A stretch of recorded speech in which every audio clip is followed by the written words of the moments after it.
1964 నుంచి అందరూ ఒకటే చెప్తున్నారు, పాలన మారాలి, ఒక కులానికే ఉండకూడదు, అన్ని కులాలకి సమాన ప్రాతినిధ్యం ఉండాలని. అందరూ మాట్లాడేవాళ్లే, దూకు అనేవాడే కానీ దూకేవాడు ఒక్కడు లేడు, నడిపించేవాడు ఒక్కడు లేడు. నేను దూకేసా ధైర్యంతో.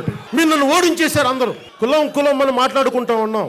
ఇక్కడున్న పేరు ప్రస్తావించట్లేదు నేను, ఆ వ్యక్తుల పేర్లు. నేను తెలుగుదేశంని అందలం ఎక్కించడానికి ఉన్నాను, కమ్మవారికి కొమ్ము కాస్తున్నారు, ఇలాంటి పిచ్చి మాటలు మాట్లాడుతూ ఉంటారు.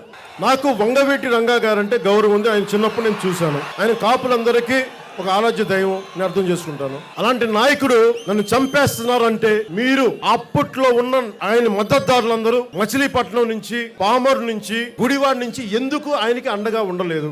చనిపోయిన తర్వాత విగ్రహాలు కట్టి ప్రయోజనం ఏంటి? మరి నన్ను తిట్టే కాపు నాయకులందరూ వెళ్ళి రెడ్డి సామాజిక వర్గానికి చెందిన ముఖ్యమంత్రి మీకు ఓకేనా? ఆయనకి మీరు ఊడిగం చేస్తే ఓకేనా? నేను పుట్టిన కాపు కులాన్ని ఇతను మిమ్మల్ని చూసుకోవడం, మిమ్మల్ని దగా చేస్తాడు అందరూ చెప్తా ఉన్నారు ప్రతి నాయకుడు. నా రెల్లి సోదరుల కోసం ఆలోచించే నేను పుట్టిన కాపు కులం వెనకబాటుతనం కోసం నేను ఎందుకు ఆలోచించను?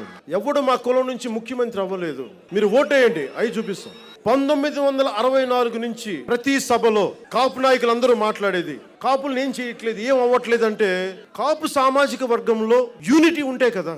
మీరు ఎవరెవరో నమ్మారు కదా, ఎందుకు నమ్మాలి? నేను కాపులు రిజర్వేషన్ నేను ఇవ్వనని కరాఖండిగా చెప్పాడే. మరి కరాఖండిగా చెప్తే మరి ఎందుకు మచిలీపట్నంలో అలాంటి వ్యక్తి చెప్పిన ఎందుకు మీరు కాపులందరూ ఓట్లు వేశారు? అది కాపులు తప్పు కూడా ఉంది కదా. కాపు ఓటర్లు తప్పు చేసి కులంలో పుట్టినందుకు నన్ను దూషిస్తే ప్రయోజనం ఏంటి? పవన్కి అసలు కుల పిచ్చి ఉన్నదే, ఆయనకి కులం అవసరమే ఆయనకు ఉన్నది. మనందరం చూసాం. ఆయన కాపులకి కుల పిచ్చి లేదు, మీకు కులభావం లేకపోవటం వల్లే నేను భీమవరంలో గాజువాకలో ఓడిపోయానని చెప్పాడు. మీరందరూ నాకు అండగా నిలవండి, ఓటేయండి, నేను కాపు ముఖ్యమంత్రిని చేసి చూపిస్తానని చెప్పాడు. ఇవాళేమో ఊడిగం చేద్దామని చెప్తున్నాడు.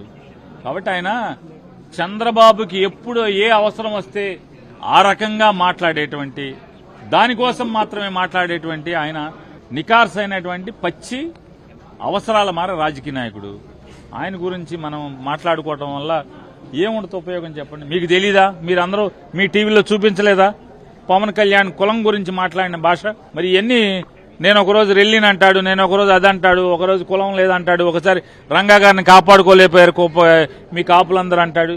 ఆయన నోటికి హద్దు లేదు, ఆయన నోటికి ఆనకట్టలేదు. పవన్ కళ్యాణ్ గారి భాషకి నోటికి ఆనకట్టలేదు. ఏది కావాలంటే చంద్రబాబుకి ఏది అవసరమైతే అది మాట్లాడేటువంటి తత్వం ఉన్నటువంటి మనిషి ఆయన.